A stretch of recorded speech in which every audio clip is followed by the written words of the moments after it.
بسم اللہ الرحمن الرحیم۔ قربانی کے گوشت کے حوالہ سے کہ قربانی کا گوشت اس کو کیسے تقسیم کیا جائے، اس کی تقسیم کا طریقہ کار کیا ہے۔ قربانی کے حوالہ سے یہ ایک انتہائی اہم مسئلہ ہے۔ اس کے دونوں پہلو ہم آپ احباب کے سامنے بیان کریں گے۔ قرآن مجید فرقان حمید میں اللہ تبارک و تعالی نے اس سلسلے کے اندر جو ہماری رہنمائی کی ہے، سورہ حج کے اندر اللہ تعالیٰ فرماتے ہیں فَكُلُوا مِنْهَا، کہ قربانی جو تم کرتے ہو اس کا گوشت تم خود بھی کھاؤ۔ وَأَطْعِمُوا الْقَانِعَ وَالْمُعْتَرَّ، وہ محتاج جو قناعت پسند ہیں، مانگتے نہیں ہیں، انہیں بھی کھلاؤ۔ وَالْمُعْتَرَّ، اور وہ محتاج ضرورت مند جو مانگنے کے لیے آتے ہیں انہیں بھی پیش کرو، انہیں بھی کھلاؤ۔ یعنی گوشت کی تقسیم کے حوالہ سے سورہ حج کی اس آیت مقدسہ کے ذریعے ہمیں یہ پتہ چلتا ہے کہ گوشت کا تقسیم کار جو ہے وہ 3 حصوں میں ہونا چاہیے، کہ خود بھی آپ کھائیں اور اپنے عزیز و اقارب جو مانگتے نہیں ہیں ان کو بھی دیں، اور وہ لوگ جو مانگنے کے لیے فقیر فقراء آتے ہیں ان کو بھی کھلایا جائے۔ 3 حصوں کے اندر انہیں بانٹ دیا جائے۔ یہاں پہ بھی ہم افراط و تفرید کا شکار ہیں۔ بعض لوگ تو وہ ہیں کہ جو سارے کا سارا گوشت خود اپنے کھانے کے لیے یا اپنی فریجوں کے اندر رکھ لیتے ہیں، یہ طریقہ کار بھی درست نہیں ہے۔ یا بعض لوگ کیا کرتے ہیں کہ فلاں گھر سے ہمیں گوشت آیا ہے، اسی گھر کے اندر ہم بھیج دیتے ہیں، وہ ہمارے گھر بھیجتے ہیں، ہم ان کے گھر میں بھیج دیتے ہیں، یہ طریقہ کار بھی درست نہیں ہے۔ تیسرا، جو فقراء اور مساکین مانگنے کے لیے آتے ہیں، یا تو ہم بہت قلیل مقدار کے اندر انہیں دیتے ہیں یا دیتے ہی نہیں ہیں، یہ طریقہ کار بھی درست نہیں ہے۔ ہمیں اس سلسلے کے اندر جو قرآن کی رہنمائی ہے اسی پر عمل کرنا چاہیے، اور اگر گوشت کو 3 حصوں میں برابر بانٹ لیا جائے تو یہ بہت احسن اور بہترین عمل ہے۔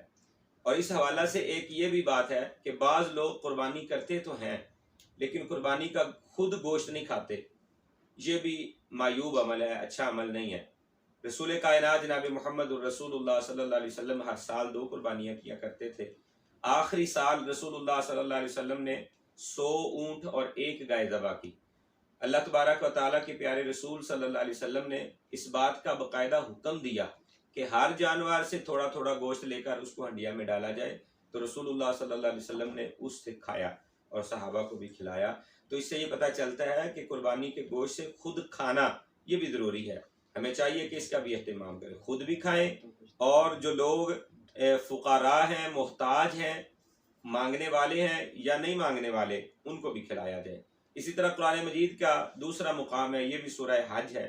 اللہ تبارک و تعالیٰ اس مقام کے اوپر بھی یہی ارشاد فرماتے ہیں کہ لوگوں کو کھلاؤ، فَقُلُوا، لوگوں کو کھلاؤ، وَأَطْعِمُوا الْبَائِسَ الْفَقِيرَ، یعنی کھانا جو گوشت وغیرہ بناتے ہو اس کو خود بھی کھاؤ، اور جو فقیر ہیں، محتاج ہیں، فاقہ کش لوگ ہیں، انہیں بھی کھانا پیش کرو۔ تو ہمیں اس سلسلے کے اندر قرآن مجید کی اس رہنمائی پر عمل کرنا چاہیے۔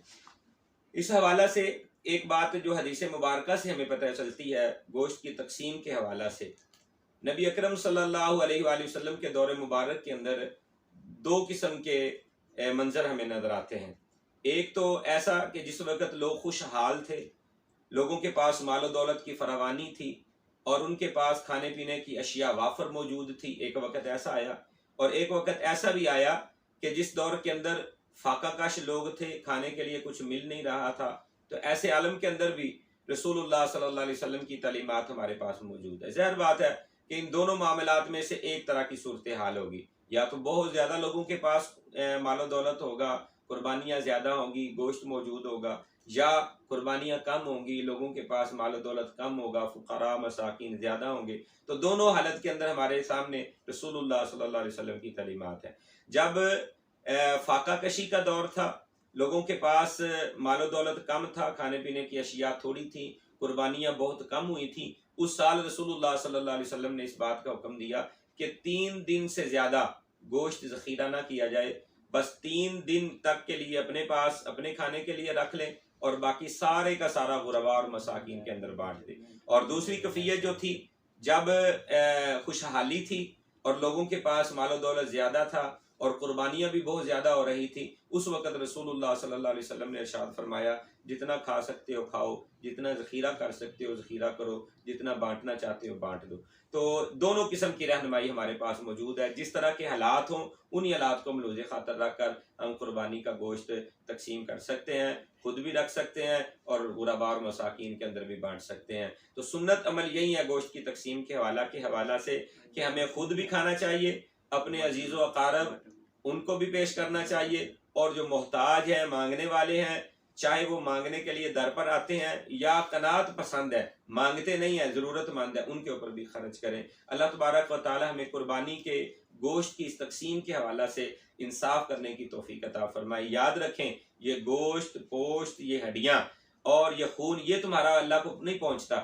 قرآن مجید میں اللہ تعالیٰ فرماتے ہیں لن ینال اللہ لحومها ولا دماؤها ولکن ینالہ التقوی منکم، تمہارا یہ گوشت اور خون یہ جانور جو ہیں یہ اللہ کے پاس نہیں پہنچتے، حقیقت کے اندر تمہارا تقوی، پرہیزگاری، للہیت کہ تم نے اللہ کی رضا کے لیے کتنا خرچ کیا ہے، جو جانور لیا ہے اللہ کی رضا اس کے اندر کتنا مقصود تھی، یہ بات اللہ کے پاس پہنچتی ہے۔ اللہ سے دعا ہے اللہ تعالی ہمیں ہر معاملے کے اندر قربانی کے مسئلہ ہو یا دیگر معاملات تقوی اختیار کرنے کی توفیق عطا فرمائے۔